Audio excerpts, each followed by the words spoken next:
মাথায় ধরে না, রাস্তায় বেরোলে তুমি লোকজনের সাথে খারাপ ব্যবহার কেন করো? লোকজন কোথায় পেলে? আমি তো যাত্রার সাথে খারাপ আচরণ করিনি। ও একজন রিক্সাওয়ালা, ভ্যানওয়ালা, এরা কি মানুষ? আর তাছাড়া আমি একজন জজ। আমাকে দেখে যদি ওদের মতো ছোট লোকেরা ভয় না পায়, তাহলে আমার মান সম্মান থাকবে? ভালোবাসার মায়ের বাপ, ভালোবাসার গোষ্ঠী কিলাই একটা গার্লফ্রেন্ড ধরে রাখতে পারি না আমি। একটা গার্লফ্রেন্ড থাকে না, আমার বাপের কি টাকা পয়সা কম আছে? হপ মাহফুজ, তুই? রোমেন, জর্ষাপ না তুই? হ্যাঁ মাহফুজ না তুই? আরে মামা তুই এনে? আমি কি আমার নিজের চোখে অবিশ্বাস করতেছি তো আমি। আরে হ্যাঁ হ্যাঁ, আমি কি অবস্থা তোর? কেমন আছিস? আমার অবস্থা কইস না। পশু পাখিতে খারাপ জীবন যাইতাছে আমার। কেন, কি হয়েছে? পশু পাখি বনে একা একা ঘুরে, আর আমি পৃথিবীতে বাড়ি ঘরে একা একা ঘুরি। বুঝলাম না, তোর আব্বা চেয়ারম্যান, তোদের অবস্থা ভালো, তুই জঙ্গলে বনে পাখির মতো ঘুরবি, মানে ঘটনা কি?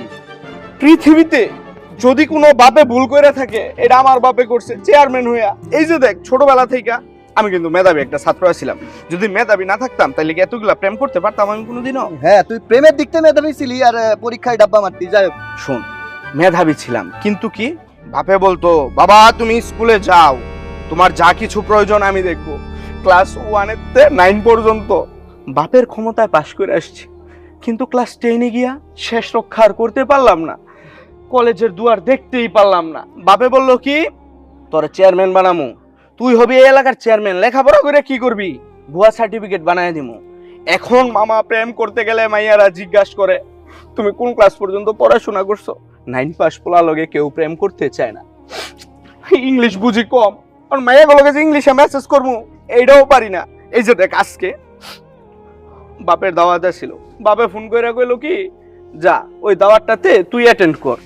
আমি আবার চামে কি করছি জানোস, গার্লফ্রেন্ডে ফোন দিছি যে, জানেমান তোমাকে নিয়ে আজকে একটা দাওয়াতে যাব, দাওয়াত থেকে আসার পর আমরা যে কোনো একটা জায়গায় সিঙ্গেল টাইম স্পেন্ড করব। আমি আসছি, এখন আমার ফোন ধরে না, কোথায় কোথায় কই আমি নাকি মূর্খ। আরে শোন আমার বন্ধু, এই তোর ভাবি, পরিচয় করিয়ে দিই। তুই তো সেই কখন থেকে বকা শুরু করেছিস, পরিচয় করাতে পারিনি। আমার এক বন্ধু একটু মাথায় সমস্যা আছে, বলছি ওই তুই তো প্রেমে ডিগ্রি পাস, কে বলেছে তুই অশিক্ষিত? আমি যদি প্রেমে ডিগ্রি পাস থাকতাম, তাহলে তো এমন একটা ভাবি তরও থাকতো, যেহেতু এখন নাই। খাওয়া দাওয়া করছস?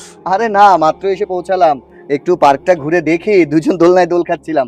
যাক, অনেক বছর পর আমার বাল্যকালের বন্ধুর সাথে দেখা হয়ে বেশ ভালোই লাগলো। শোন, মামলা মোকদ্দমা কোনো সমস্যা হলে তোর আব্বাকে বলিস, আমি কিন্তু এখন দায়রা জজ। শোন, মাথায় রাখিস বিষয়টা, যদি কোনোদিন মামলা মোকদ্দমা হয় তাহলে শুনবি যে কোনো মেয়েরে আমি অপহরণ করে নিয়ে চলে গেছি। আরেকটা বিষয় মামা, আমি তো গর্বিত, তোর ছবি যখন আমি পত্রিকাতে দেখছি যে তুই নাকি সবচেয়ে কম বয়সে জজ হইছস। আরে বেটা, তুই তো ইতিহাস করে ফেলাইছস, সবচেয়ে কম বয়স হয়ে গেছস জজ। পত্রিকায় কি লিখছে, রিক্সাওয়ালার ঘর থেকে জজের জন্ম। আরে চুপ থাক। মানে শোনো, আমি বলি, আমাদের বাড়ির পিছনে একটা রিক্সার গ্যারেজ ছিল, ওই ভুল করে ওরা ওইটাই লিখেছে। তুই এক কাজ কর, ওই খাবার ঠান্ডা হয়ে গেলে তুই তো ভালো লাগবে না, যা খেয়ে নে যা। একটু কথা ছিল, এই মাত্র রিকশাওয়ালার কথা। আরে তোমাকে তো আমি বললামই, কথা বললাম না, বুঝো না তুমি? কথা তো পাচক নেই। আরে ভাবি, আপনি আমার কথার ভাষা বুঝবেন না, ওই যে রোমেল বুঝে। আচ্ছা শোন, এই নে আমার চেম্বারের কার্ড, দেখা করিস। হ্যাঁ, বাড়ির ঠিকানাও আছে। আচ্ছা ঠিক আছে, যা মনে। আজকে যদি লেখাপড়া করতাম, আমার সাথে এরকম তোর একটা শাড়ি পরা ভাবি থাকতো। থাকবে। আরে তাকিয়ে আছে কেন, বসো।